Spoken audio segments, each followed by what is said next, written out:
जय हिंद दोस्तों, रक्षित खन्ना के इस चैनल में आपका स्वागत है। दोस्तों, ओआर जेसीओस की बहुत सारी मांगे हैं और अपनी मांगे मनवाने के लिए जो जेसीओस जवान है काफी मेहनत कर रहे हैं। चिट्ठियां दे रहे हैं भारत सरकार को, धरना प्रदर्शन कर रहे हैं, कई लेटर लिख रहे हैं, चाहे वो ओआरओपी की विसंगतियां हो, चाहे वो सीएसडी ईसीएचएस रिलेटेड प्रॉब्लम हो, इक्वल एमएसपी हो या फिर डिसेबिलिटी हो। यानी अपनी मांगे मनवाने के लिए वो बहुत ही कड़ा प्रयास कर रहे हैं।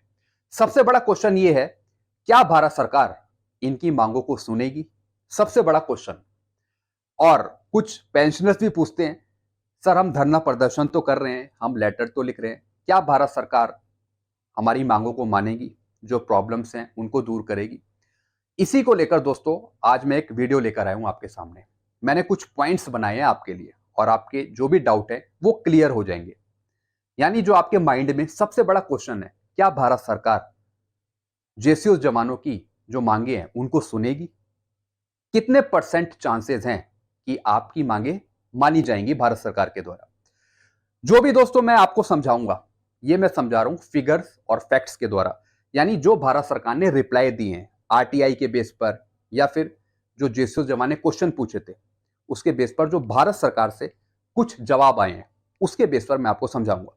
सबसे पहला पॉइंट है इक्वल एमएसपी का। जैसा आपको पता है, इक्वल एमएसपी का जो केस है वो अभी दिल्ली हाई कोर्ट में पेंडिंग में है और उसकी जो सुनवाई है वो है जुलाई में। तो ये जो केस है ये ओपन है, ये क्लोज नहीं हुआ है। तो आपके 75 से 80% चांसेस हैं कि इक्वल एमएसपी पे निर्णय आ जाए ओआर जेसीओस के लिए। इसलिए मैंने यहां पे पॉजिटिव रिस्पॉन्स टिक किया हुआ है। ये अभी मामला ओआर जेसीओस के फेवर में है। मैं इसलिए कह रहा हूं क्योंकि दिल्ली हाई कोर्ट से जो भी रिस्पॉन्स आया है वो पॉजिटिव ही आया है। तो ये केस आपके फेवर में हो सकता है, ऐसी हमें पूरी उम्मीद है। अगला है एक्स ग्रुप पेंशनर्स प्री और पोस्ट 2016। जो एक्स ग्रुप के पेंशनर्स हैं, जो ओआरओपी 2 में उनको दो भागों में बांट दिया, प्री और पोस्ट, दो टेबल बना दी, टेबल नंबर 7 और टेबल नंबर 8। तो एक्स ग्रुप के पेंशनर्स के लिए जो समस्या है टेबल की, क्या वो सॉल्व होगी? दोस्तों इसे मैंने यहां पे लिखा है नेगेटिव। वो इसलिए लिखा है क्योंकि आपने देखा हो इससे पहले भारत सरकार ने एक जवाब दिया था अंडर सेक्रेटरी ने। उन्होंने ये माना था कि जो हमने टेबल बनाई है ओआरओपी 2 जिसमें हमने एक्स ग्रुप को दो भागों में बांट दिया, प्री और पोस्ट, वो बिल्कुल ठीक है। यानी जो 2016 के बाद एक्स ग्रुप के पेंशनर्स आए हैं, एआईसीटीआई डिप्लोमा होल्डर, उनको 6200 रुपए मिलेंगे। इसके बेस पर भारत सरकार ने माना कि हमने जो टेबल बनाई है वो बिल्कुल ठीक है, इसलिए इसके बारे में अब कोई चर्चा नहीं होगी। तो ये मैटर भारत सरकार ने क्लोज कर दिया। अब एक ही रास्ता है जो न्याय दिला सकता है, वो है कोर्ट केस। अगर एक्स ग्रुप के पेंशनर्स कोर्ट केस करते हैं, जैसा कि कर भी रखा है इन्होंने, तो यह मामला फिर से खुल सकता है। अभी फिलहाल ये क्लोज है भारत सरकार की तरफ से, इसलिए मैंने इसे यहां पे नेगेटिव में दिखाया। अगला है ओआरओपी एनोमोलिस। क्या ओआरओपी की जो गलतियां हैं इसे सुधारा जाएगा भारत सरकार की तरफ से? दोस्तों ये जो समस्या है सबसे बड़ी समस्या है, ये इतनी जल्दी सॉल्व नहीं होगी। आप 16 मार्च का सुप्रीम कोर्ट का ऑर्डर पढ़ लीजिए जिसमें आईईएसएम की टीम ने कोर्ट केस किया था ओआरओपी की गलतियों को लेकर, और यह फैसला चला गया था भारत सरकार के पक्ष में, ओआर जेसीओस के पक्ष में नहीं गया था। सरकार ने साफ बता दिया था यह नीतिगत मामला है, जो भी उन्होंने ओआरओपी बनाई है वो बिल्कुल ठीक बनाई है, अब इस पे कोई चर्चा नहीं होगी। तो दोस्तों ये मैटर भी यहां पे क्लोज करा हुआ है भारत सरकार ने सुप्रीम कोर्ट के जजमेंट के साथ। आप 16 मार्च का जजमेंट पढ़ सकते हैं।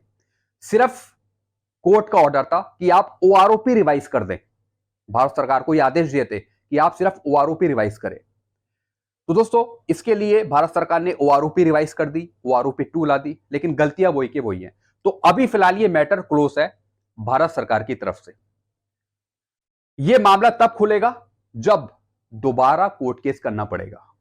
यह मामला इस तरीके से सुलझ पाएगा, दोबारा कोर्ट केस करना पड़ेगा भारत सरकार से रिप्लाई मांगने के लिए, क्योंकि यह नीतिगत मामला है। इसलिए भारत सरकार ने यह समझा दिया था कि हमें कोई गलती नजर नहीं आई। सुप्रीम कोर्ट ने भी ऑर्डर दे दिया था कि सिर्फ आप ओआरओपी रिवाइज करें। तो यह मामला भी मैंने नेगेटिव में दिखा रखा है। अगर कोई कोर्ट केस करता है दोबारा एनोमोलीज को ठीक करने के लिए, तब मामला फिर से खुल सकता है। अगला है फिटमेंट फैक्टर। ये मैंने इसलिए नेगेटिव में दिखाया है क्योंकि दोस्तों ये कहीं से भी ओपन नहीं होता है। ये जो केस है, फिटमेंट फैक्टर 2.81 करने की मांग है। रिकमेंडेशन के आधार पे 2.57 पेंशन पे दिया गया हर एक को। ये रियलिटी है। आप रिकमेंडेशंस पढ़ें, रिपोर्ट्स पढ़ें, आपको खुद पता लग जाएगा। एक एक लाइन पढ़ें उसकी कि 2.57 और 2.81 या फिर कहां पे इस्तेमाल हुआ, पेंशन में किसे दिया गया। पेंशन में हर एक को 2.57 ही मिला है। पे मैट्रिक्स में अलग अलग फिटमेंट फैक्टर यूज हुए। तो अगर आप सोच रहे हैं कि हमारा भी 2.81 या फिर 2.82 हो जाए, ये रिकमेंडेशंस के आधार पे नहीं है। अगर कोई पे कमीशन आता है या अगर पे कमीशन भी नहीं आता, फिटमेंट फैक्टर बढ़ाया जाता है, तब चांसेस है कि फिटमेंट फैक्टर दिया जाए। रिकमेंडेशन के आधार पे फिटमेंट फैक्टर एक नहीं हो सकता। पे स्केल सब अलग है, हर एक की पे स्केल के आधार पे मैट्रिक्स के आधार पे, उसके आधार पर ही पेंशन बनी है। तो यह मामला भी नेगेटिव में चला जाता है। अगर आप ये सोच रहे हैं कि आपको 2.81 2.85 मिले रिकमेंडेशंस के आधार पे, यह बहुत ही मुश्किल काम है। सारी नोटिंग चेंज होगी, फैक्टर्स चेंज होंगे, पे मैट्रिक्स चेंज होगी, सारा कुछ बदलना पड़ेगा। लेकिन यह भी एक पॉलिसी मैटर है, पब्लिक मैटर नहीं है। तो दोस्तों यह भी थोड़ा मामला यहां पे नेगेटिव में चला जाता है। अगला समझते हैं, फिर है डिसेबिलिटी इक्वल। यह भी नेगेटिव में जाती है। यह क्यों जाती है? क्योंकि जो डिसेबिलिटी है वो आपको किसके आधार पे मिल रही है? आपकी बेसिक पेंशन के आधार पे।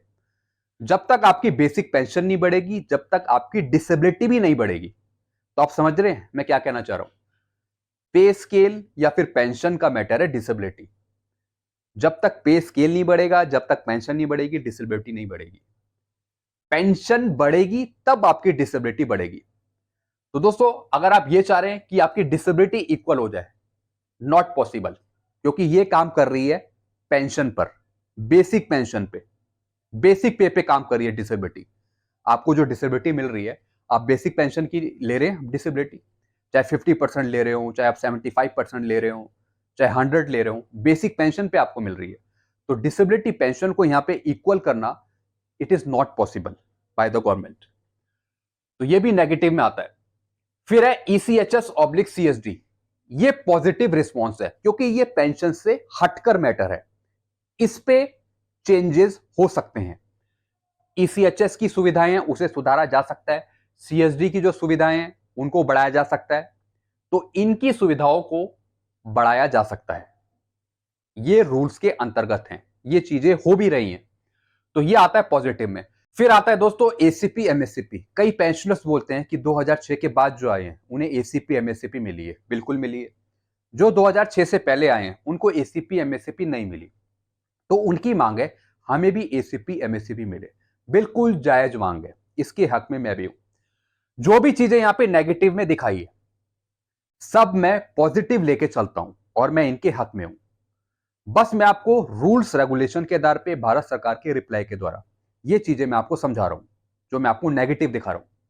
दोस्तों अगर प्री 2006 से पहले जो आए हैं पेंशनर्स, अगर उनको ACP MSCP दी जाए तो इसका एस्टीमेट कितना है? इसका एस्टीमेट है 35,000 करोड़ से 75,000 करोड़ के बीच में।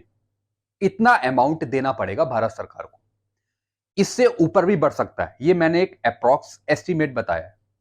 इससे ज्यादा का ही खर्चा आएगा ACP MSCP देने के लिए।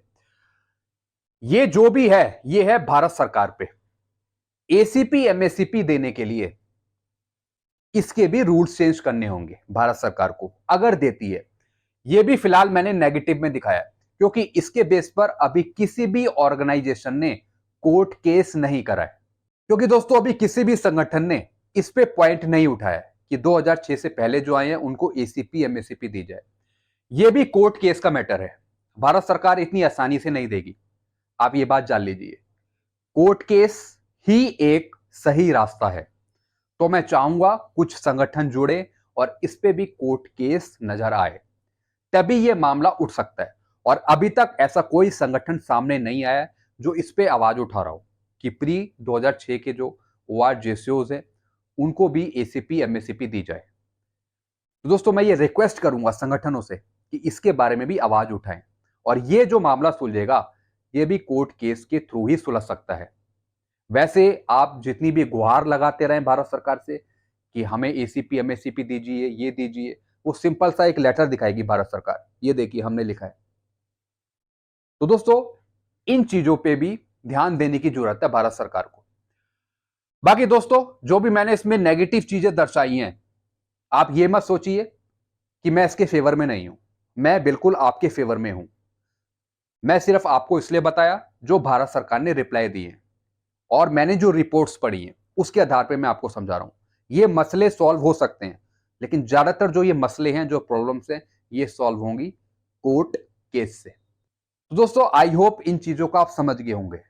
आप मेरी बातें अगर नहीं समझ पाते हैं तो आप रिकमेंडेशंस उठाइए, रिपोर्ट्स उठाइए, उसमें आप पढ़ सकते हैं। दोस्तों ये मैं नहीं कहता, ये रिपोर्ट्स कहती हैं।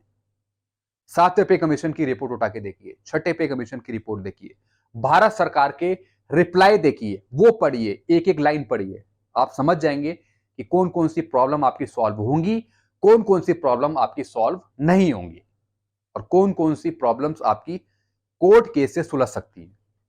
वीडियो आपको अच्छा लगता है, वीडियो को लाइक करो, दोस्तों चैनल को सब्सक्राइब कर सकते हैं। Thank you so much.